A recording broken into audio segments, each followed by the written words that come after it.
Yeah, no doubt. Yeah. We're in the building. Oh God, quarantine day number 10 for Jersey. Was good, my brother.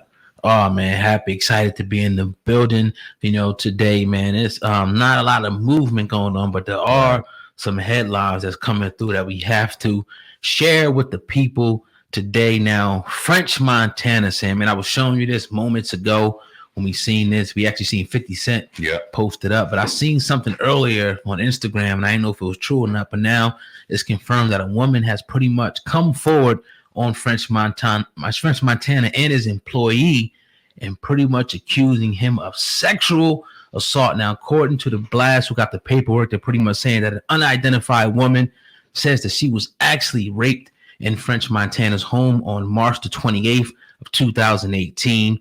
Now, she's pretty much saying that she met him at an LA studio.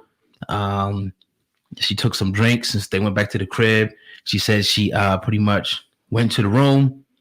Things happened. She said she was intoxicated. She don't know what really happened, but she does remember a lot of different men coming out of the room. Then she goes on to saying, man, that she felt pain in her pelvis, lower back, and vagina, and began crying hysterically because she felt she had been drugged and raped. Now, she did, to the people that are going to ask, subsequently have a rape kit administered at Kaiser Permanente Medical Center, which they did find traces of semen, and she did report this to the police, because that's the first thing people want to say. Did she go to the police? She did. Now, the traces of semen have not been confirmed to be French Montana's yet, or anybody's there. We don't know that part of the story, but she's coming after him right now and his friend for this, and it looks very, very serious, by the way. Sam, man, what do you think about this story coming down now on French Montana, bro? This is crazy. A couple years ago, it doesn't look good.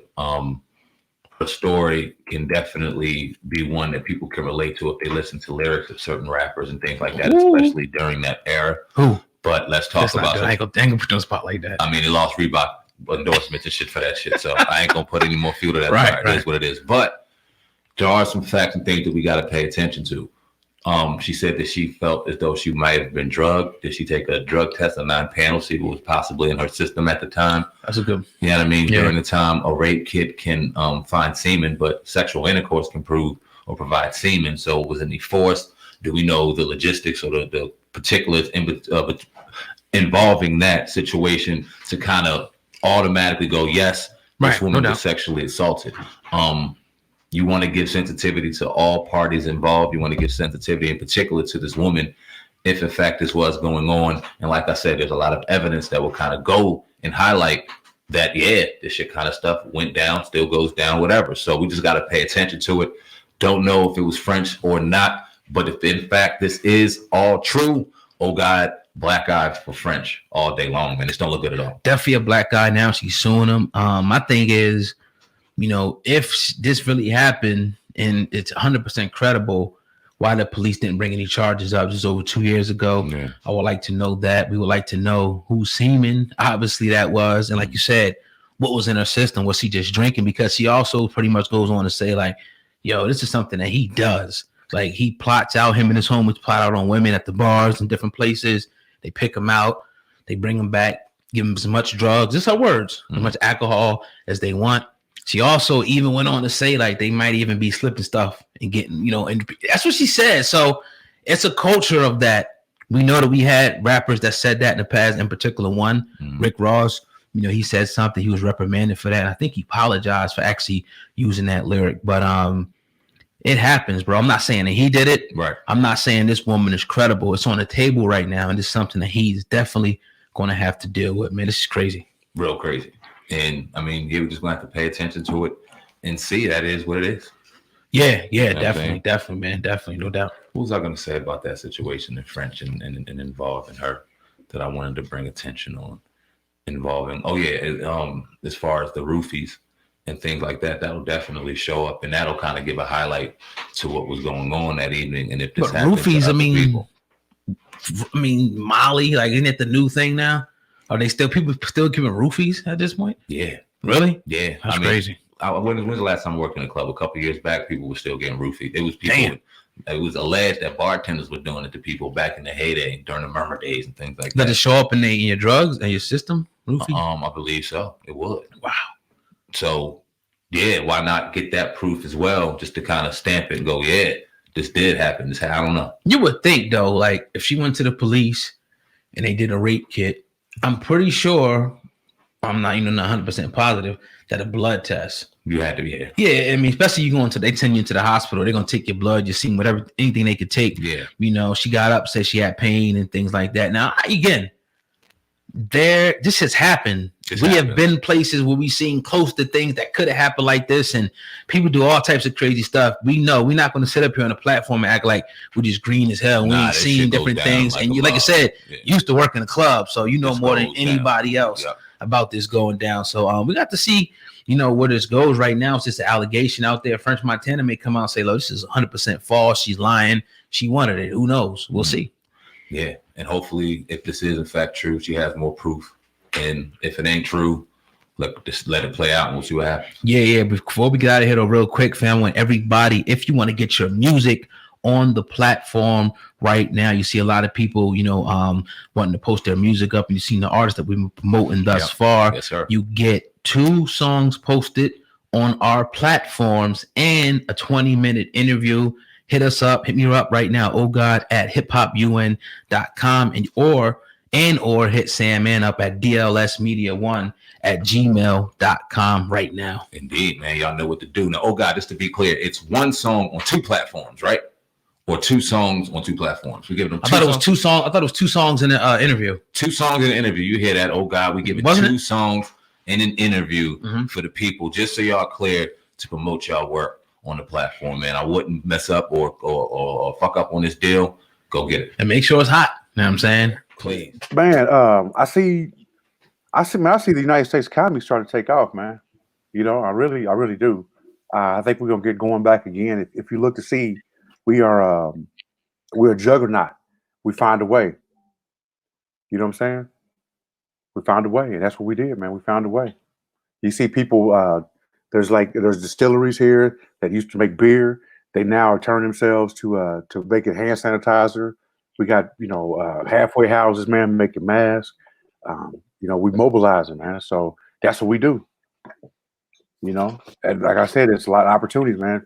Right now, if you know somebody that got a sewing machine, you can sell masks. You know what I'm saying? So, yeah, man.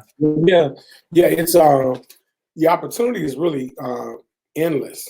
There's so many things that you could take advantage of with financial fallouts like this. It's all about supply and demand, and like to generalize what Darren is talking about, there's going to be needs in certain places. So you just have to follow trends.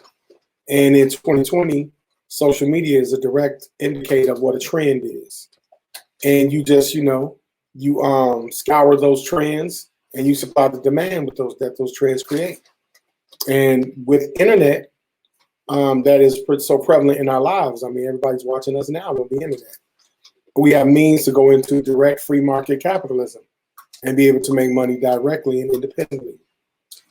And if you're smart enough, with a lot of tax protection. A lot of tax protection. Definitely. I was looking at it was a meme that went around the other day, and it said startups founded during the last Great Recession between 2008 and 2010, and Uber, Airbnb, Slack, Pinterest, WhatsApp, Square, Mimo. I love it that you guys are thinking along those lines, like, because it's like, yo, how can we benefit? What opportunities lie in what's going on? We can't go with the whole narrative and it be doom and gloom. Because I can remember, you know, back in the early 2000s, the world was supposed to end. And it almost seemed like people wanted to discourage you from not getting about your money, getting about your finances and everything, and just saying, you know what, the world's going to end. Let me just stop. Right. So, brothers, what can we do practically right now to take advantage of what we got going on in the economy? Because Darren said it's like 30-something million jobs. People just stop working right now. What can we do right now? What can the average person do listening right now? What advice would you give them? Now's the time, man. The government is giving you money to start up capital, man. They're giving you money to start a business, man. They're financing your startup. So if they're doing, you know, with this $2 trillion, man, they're adding money for unemployment insurance. So that means you can start a business, get your business together, and you got somebody paying you. So you got money that's being paid. You know, it's being there while you putting your whole business plan together and getting ready to launch your stuff, man. You know, you getting the stimulus money, the $3,400 if you have a family. But you know, you get the unemployment insurance. There was unemployment claims that went up, so you get unemployment insurance. That's money. That's now you got money coming in your pocket. Now you got something you can go start a business with. They tell you that they're giving you up to like I think to September. If you have student loans, there's no student loan payments. There's no mortgage payments for federally backed mortgages, and that's like 97% of all mortgages out there. So you don't have to make a mortgage payment. A lot of people don't have to pay rent. So you don't have to pay rent. You have to pay mortgage. You got money coming in. You a fool if you can't make it happen, man. You can't make it happen for real. You know what and I've been this way for at least the last 15 years. It's just that this economy is finally catching up with the kind of attitudes that me and Darren have. It's absolutely no excuse. It's I would only be reiterating what Darren is already saying, but in this day and time, there's absolutely no excuse except your own ego getting in the way of supplying what's needed. I mean, the internet is digital real estate is survival. There is no option. There is no gray area. And so now people are starting to realize that you cannot depend on a paycheck from Friday to Friday. You're not going to be able to depend on that anymore. And you got to diversify your ability to allocate funds. And with the internet, if you have an internet-based company, let me break that down to the least common denominator. You want an internet-based means of commerce because you're speaking to the entire world in seconds. In seconds, you're speaking to the entire world, not just to somebody you hope is going to buy your product, but you're going to directly market to the people that want what you got regardless. So the playing field is even. Competition is changing the world of economy because of the internet. Competition is one of the aspects of economy, along with the term that we call complexity. So now you're able to promote. You want competitors because now you can create a genre and build on that genre and create a niche market in seconds. Under $1,000. So you can do it. It can get done. And now's the best time to do it. Fellas, I want to ask. Are we good? Yeah. I want to ask this, fellas. We see a lot of people losing their jobs or now relying on unemployment. Unemployment rate is at an all-time high. They hitting these unemployment offices via online like a mug. Every state you look at, right? My common sense tells me that this has something to do. This was a plan that maybe had been put in place. You got to pardon my conspiracy theory kind of mind. Give me some intel on what exactly unemployment and people going to receive unemployment is going to do to the economy. It's going to put money in their pockets, man. I mean, if you're looking for it, why the economy is getting back going, you now have income coming in. That takes up pressure. It takes a lot of pressure. That's pressure is a lot. Pressure, when people are under pressure, under financial pressure, they make terrible, horrible decisions. Studies have actually shown that the IQ, if you're in a state of financial distress, your IQ literally drops 20 to 30 points. Wow. So if you want to destroy something, put that kind of pressure on a group of people. And that's why Black folks, that's why we have it. That's why, where we are, what decisions we make are poor. Because we're under that financial strain, that financial pressure. I'm going to say this quite frankly. And I don't know if some people can handle the truth. Get out your damn ego. Get out your damn pride because your ass know you broke. Just get out your pride. And it comes from this American way. It comes from social programming. It comes from social engineering. Stop trying to keep up with Joneses and live up to a false reality. Rich people don't ride around in Bentleys. They market Bentleys. They don't own a Bentley. They market a Bentley. Rich people don't own a house, they market a house and they leverage it with debt and they let it fall on corporate liability. So don't put undue pressure, like Brother Darren is saying, it'll create depression because you don't understand the mechanisms and the mechanics around money. 2, invest in what pays you immediately. Pay forward. Not shameless plug for me and a brother like Darren. We're experts. Pay for an expert. And when you pay for us, I got a little trick, a little tip. Be quiet and let us tell you what to do. And you'll be all right. Absolutely, man. So this brings us to, while we're here, today, man, we got the mentorship group that we're relaunching right now. If you look inside the description box, click that link if you want some more information. I'm going to allow each brother to announce and tell the people, what he does and why people should join the mentorship group to learn more, because there's things going on right now in the economy that if we had people that were able to advise us or give us information, we can make better decisions, with our money. So we want to offer this to the people right now. So one of you brothers are more than welcome to introduce to the people what you do and how you can help them right now. Right on, man. I help businesses get found on the internet. So in a world where everything is moving to who hadn't bought something on Amazon.com, who doesn't shop on Amazon for Christmas, things like that, I can help you with get your website there, get found. I can show you how to build that business there. I also have several business experience. I have another business, coffee company, man. Been in banking, been in investments, you name it, man. So can certainly be a resource, man, and really I think I have a lot of information, a lot of knowledge that I can impart. Well, matter of fact, I know I do. So I'd love to share it, man. This is an opportunity. I'm glad to have it. Yeah, basically, I teach people how to build business from the dream you had that motivated you to want to build something, how to add infrastructure and consistency to it, and then how to scale down that business so that it becomes an automated and delegated business where you can actually free your time and turn that work into passive work, where you create passive income and you live an independent life. And I teach also credit awareness. It is a bad system of ignorance throughout the country on credit. So I teach you how to build credit. I'm not a credit repair guy. That's a scam. It's illegal to do that anyway. I teach you how to do it. I teach you how to teach your children. I teach your children how to build a business starting at age 10. I can have your child with a full functioning business by the time they're 13, and they'll be ready to retire at 30. And this is some of the integral things that I help bring to the table.